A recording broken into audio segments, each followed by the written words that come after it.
การไล่พระหนีหรือว่าการเฮ็ดให้พระภิกษุผู้บวชเข้ามาแล้วมีศรัทธาพยายามทำความเพียรให้ถึงพระนิพพานอยู่หนึ่งเฮ็ดให้เขาซึกไปมีผลรายแรงยิ่งกว่าเผาวัดเป็น10 วัด100 วัดเพราะคนผู้เดียวสามารถทำความดีได้มาก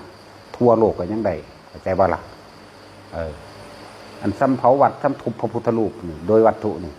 มันบ่ได้ซ้ำเอาคนผู้นั้นเด้หรือฆ่าพระผู้หนึ่งยังสิเข้าใจบ่ผู้สร้างผู้ไปยิ่งถิ่นแล้วพระผู้นั้นบวชโดยศรัทธานะกำลังเดินหมัก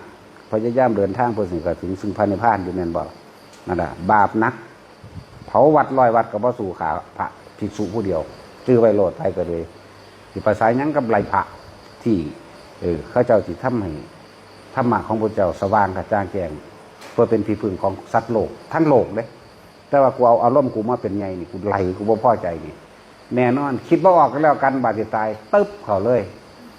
คตินิมิตไฟใหม่บ่มมาเลยแน่นอนพวกนี้บ่ได้ผ่านพวกนี้ลงเลยคือใจนี่ล่ะลงเลยทั้งสั้นแหละหลายคนก็ลงน้ำกันหัวหน้าลงก้อนหมู